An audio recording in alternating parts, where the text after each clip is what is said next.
Hello, I'm Chuck Phillip, and welcome to another edition of Southern Stories. I'm going to do a more intense version of my episodes on water moccasins. I've kind of compiled all this information in this one video, and for those who can stick with it, it's going to be very informative, and it's going to quash your fears about these snakes as well. At one time, I used to be a conductor for CSX, and back and forth to New Orleans every day, and often I'd have to get out and walk the main line in some of these swampy areas that we were stopped in. And back then, I believed all these stories I've been told about being chased by water moccasins and people falling into nests of them and all that sort of thing. And so if enough people tell this sort of story, it becomes truth. Well, as the truth is, there's no evidence to support any of that. I consider myself the Jane Goodall of water moccasins. I've been studying these snakes for many years now, and often get called to remove them. And so this video is going to really be informative and quashing your fears about these snakes and others as well, because really no snake really wants to bite you if it doesn't have to. And so stick with this, guys. This will be very informative, and I'm even going to put some tips out there on how you can repel these snakes. Well, they can try to bite. They sell these over-the-counter chemicals that you can spread out on the ground, and I've seen experiments where that doesn't work at all. And if you have a swimming pool, you know, they're going to view that like a pond, and if they probably get into skimmers too. And just also know that they don't necessarily have to be in the water or near it. They've been found as far as a mile from any kind of water. So keep watching, guys. By the end of this video, I hope that I've been able to quash your fears about these snakes.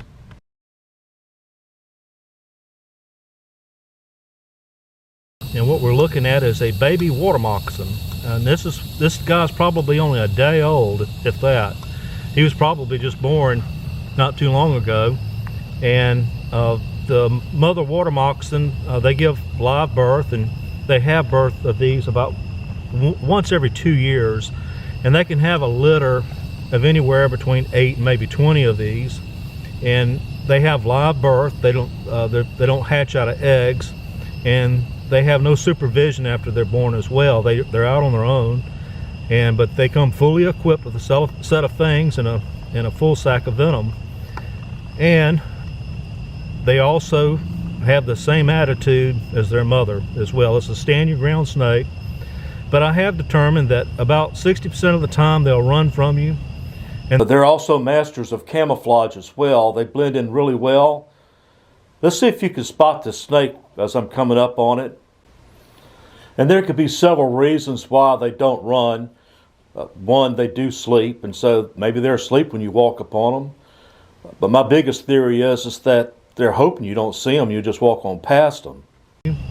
And the other 40% of the time they'll just sit there, and they'll kind of sort of do this little display here. Let's see if I can see him flash that cotton mouth. You could really see it if it was a full adult. I mean, it's really, really white. And usually that's the behavior that I see whenever I encounter even a large one. They will, especially if it won't run, it will flash its mouth wide open and maybe even wag its tail against the ground. Let's see if this one will do it. There he goes, just wagging a little bit. I don't know if you can see it either, but that tail is actually kind of a yellow-green. And they'll actually sit still and wave that in the air and try to attract a lizard or maybe a frog to come over there and grab hold of it. And of course the snake will reach around there and bite it, and that'll be its next meal. And you can see where these guys get kind of confused with copperheads, because look how brightly colored the snake is. And as they get older, they get really, really dark to a chocolate brown. And I've seen some almost jet black, but usually that's when they're about 3 feet long or longer. The older they get, the less this banding you're going to be able to see, and the more darker they'll become. And also they float on top of the water. There's a very buoyant snake, and that's another way you can kind of sort of tell the difference between a water snake and a water moccasin. The whole body's kind of like out of the water, and they swim with their head pitched just like you see right here at about a 45-degree angle. And Also too, if you during the summertime, these guys are going to start becoming more and more nocturnal. You won't see them out much during the daytime, so at night you really have to watch where you're walking, because that's when they get most active, especially from here till probably all the way to September. But if you're ever unfortunate enough to get bit by one of these, don't try to kill the snake and bring it to the emergency room. They have a universal anti-venom for this. And not only that, there's a very high risk that you could get bit again. And one of these things I've noticed about these water moccasins is they can do a real good job of playing dead. And I'm talking about dead to the point to where you really think they are. But they can be cut clean in half and still bite you. And so just don't never touch them, because they're a very dangerous animal. They're more venomous than the copperhead, but less so than the rattlesnake. And let's see, there he goes. Show me those white, pearly whites. There you go. And this is what I mean by stand your ground. You see, he's standing his ground. He's telling me, you get back. You stay away from me. But he'll also try to get away too, and that's what he's doing right here. He's kind of sort of doing both.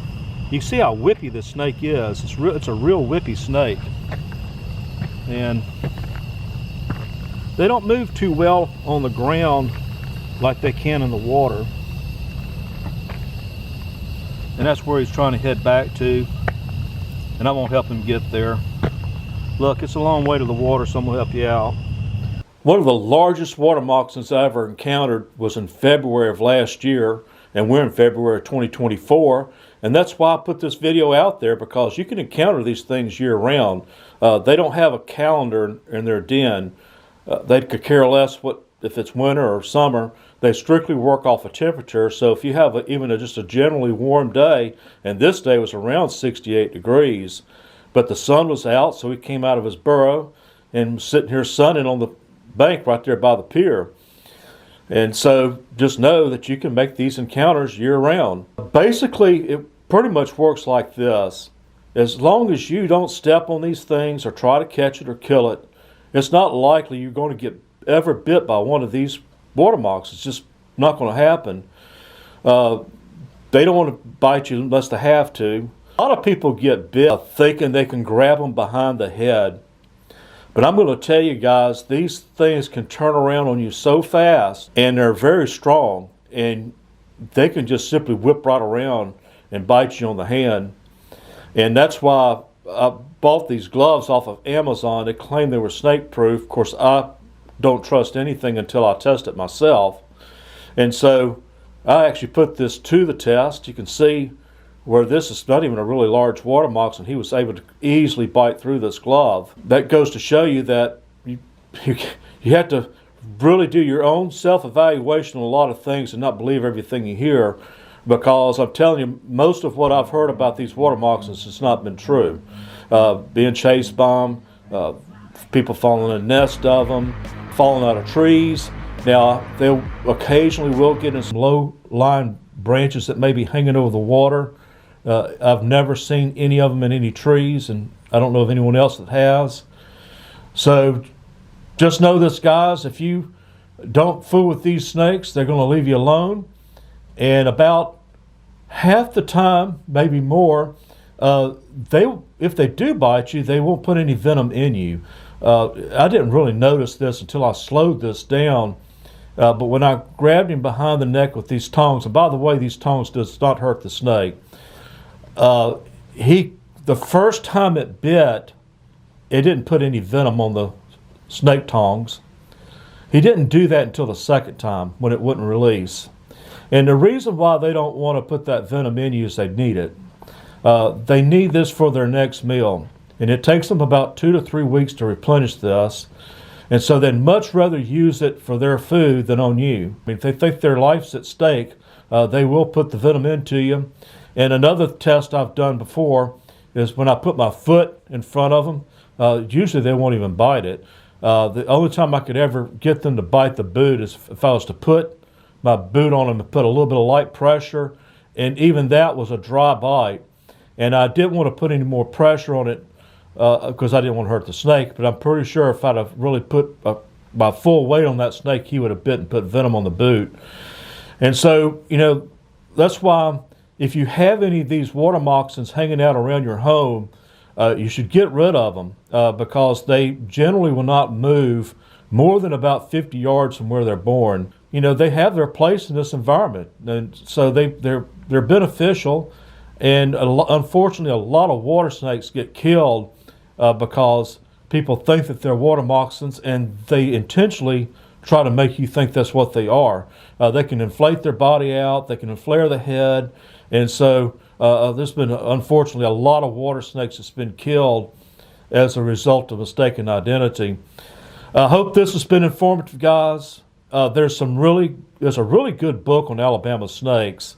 If you take interest in this, it's called Snakes of Alabama. You don't want to be out there killing snakes that you don't need to be killing. Generally, most of the snakes you're going to see around your house are not going to be venomous. Venomous snakes we have here in Baldwin County is the water moccasin, the eastern diamondback, the timber rattler, and the pygmy rattler.